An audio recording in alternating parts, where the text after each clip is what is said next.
కర్ణాటక ప్రభుత్వానికి చెందిన ప్రతిష్టాత్మక Mysore sandal soap brand ambassador గా మిల్కీ బ్యూటీ తమన్నా భాటియా నియామకం ఇప్పుడు మరోసారి రాజకీయ దుమారానికి దారితీసింది.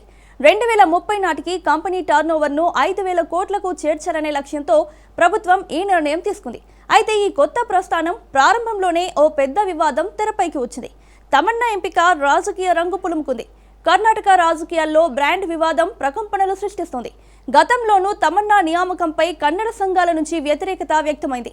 ఈ నేపథ్యంలో ధోని వివాదం మళ్లీ గుర్తుకు వస్తోంది. కేఎస్డీఎల్ వివరణ ఇస్తున్న బీజేపీ మాత్రం కాంగ్రెస్ ప్రభుత్వంపై తీవ్ర స్థాయిలో విరుచుకుపడుతోంది.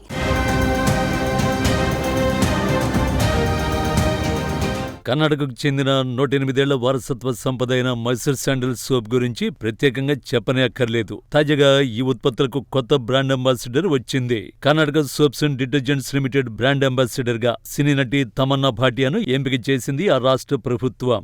2 ఏళ్ల పాటు మైసూర్ శాండిల్ సోప్ ఇతర ఉత్పత్తులకు అంబాసిడర్ గా కొనసాగనున్నారు. ఈ ఒప్పంద కాలంలో ఇతర ప్రైవేటు కంపెనీలకు చెందిన ఇలాంటి ఉత్పత్తులకు ప్రచారం కల్పించకూడదు.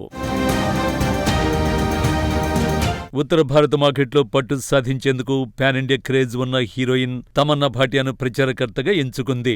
ఈ బ్రాండ్ రీలాంచ్ లో భాగంగా పాన్ ఇండియా స్టార్ తమన్నా భాటియాను బ్రాండ్ అంబాసిడర్ గా నియమిస్తూ పరిశ్రమల శాఖ మంత్రి ఎంబీ పాటిల్ ప్రకటన చేశారు. ఈ ఏడాది ఫిబ్రవరి 10 నుంచి ఈ ఒప్పందం అధికారికంగా అమల్లోకి వచ్చింది.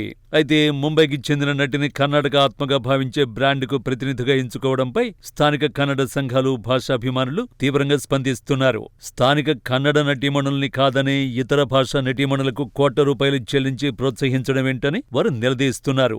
అయితే తమన్నాకు పాన్ ఇండియా ఫాలోయింగ్ ఉంది. సోషల్ మీడియాలో ఆమెకు 3 మిలియన్లకు పైగా ఫాలోవర్లు ఉన్నారు. ఆమెను బ్రాండ్ అంబాసిడర్ గా తీసుకోవడం వల్ల బ్రాండ్ విస్తృతి పెరుగుతుందని, ముఖ్యంగా ఉత్తర భారతదేశంలో కేఎస్డీఎల్ ఉత్పత్తులకు మంచి మార్కెట్ ఏర్పడుతుందని కేఎస్డీఎల్ ఆశిస్తోంది.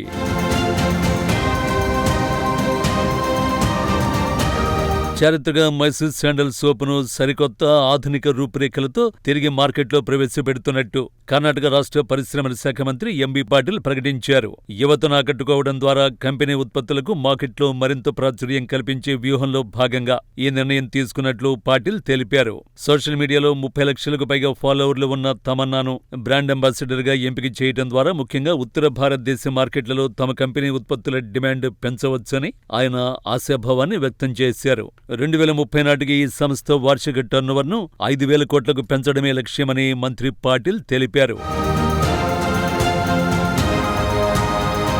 అయితే గత ఏడాది కూడా తమన్నాను 6.2 కోట్ల ఒప్పందంతో బ్రాండ్ అంబాసిడర్ గా నియమించడంపై వివాదం చెలరేగింది. కన్నడ నటీనటులను కాదని తమన్నాకు అవకాశం ఇవ్వడంపై పలు కన్నడ సంఘాలు, నెటిజన్లు ఆగ్రహం వ్యక్తం చేశారు. కర్ణాటక ప్రభుత్వం తీసుకున్న నిర్ణయంపై బీజేపీ ఫైర్ అయింది. కాంగ్రెస్ కన్నడ వ్యతిరేక మనస్తత్వం కలిగిందని విమర్శించింది. కన్నడ నుంచి చాలా మంది తారలు ఉన్నప్పటికీ కాంగ్రెస్ ప్రభుత్వం రాష్ట్రంలోని ప్రఖ్యాత అంతర్జాతీయ బ్రాండ్ మైసూర్ శాండిల్ సబ్బుకు అంబాసిడర్ గా వేరే రాష్ట్రం, వేరే భాషకి చెందిన సినీ నటిని నియమించిందని అభ్యంతరాన్ని వ్యక్తం చేసింది. అంతేకాక ఆమెకు కోట్లాది రూపాయలు చెల్లించడం కాంగ్రెస్ పార్టీ కన్నడ వ్యతిరేక మనస్తత్వానికి మరో నిదర్శనమని విమర్శించింది.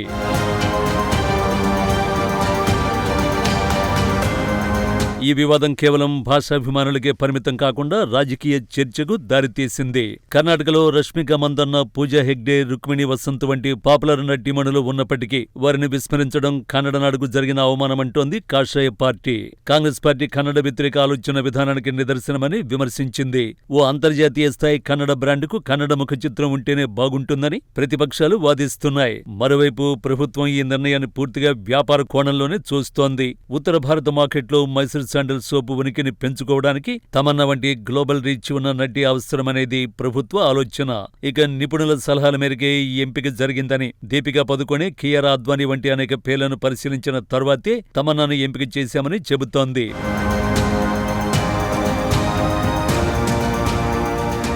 తమన్నాకు సోషల్ మీడియాలో ఉన్న ఫాలోయింగ్ కంపెనీ మార్కెటింగ్ లక్ష్యాలకు సహాయపడుతుందని ప్రభుత్వం బలంగా నమ్ముతోంది. కేఎస్డీఎల్ తన తయారీ పరిధిని విస్తరించాలనుకుంటోంది. విజయపురం, డబాస్పేట పరిశ్రమ ప్రాంతాల్లో కొత్త ఉత్పత్తి యూనిట్లు ఏర్పాటు చేయాలని యోచిస్తోంది.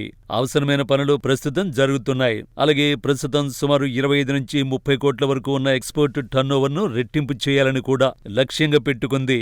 ముఖ్యంగా విదేశాల్లో ఉండే కన్నడ ప్రజల వరకు ఉత్పత్తులు చేరేలా దృష్టి పెడుతున్నారు. అయితే మైసూర్ శాండల్ సోప్ కు సెలబ్రిటీ వివాదాలు కొత్తేమీ కాదు. 2006లో టీమిండియా మాజీ కెప్టెన్ ఎంఎస్ ధోనీని బ్రాండ్ అంబాసిడర్ గా నియమించినప్పుడు కూడా ఇలాంటి గందరగోళమే నెలకొంది. ఆ సమయంలో ధోనీ ప్రమోషన్ల కోసం తగినంత సమయం కేటాయించలేదని, ఒప్పంద నిబంధనలు ఉల్లంఘించారని కంపెనీ ఆయనపై కోర్టుకు వెళ్లింది. దాదాపు 5 ఏళ్ల పాటు ఆ న్యాయ పోరాటం కొనసాగింది. ఇప్పుడు మళ్లీ ఓ పరభాష నటిని ఎంచుకోవడం ద్వారా కేఎస్డీఎల్ పాత తప్పులే పునరావృతం చేస్తుందనే చర్చ విశ్లేషకుల్లో మొదలైంది.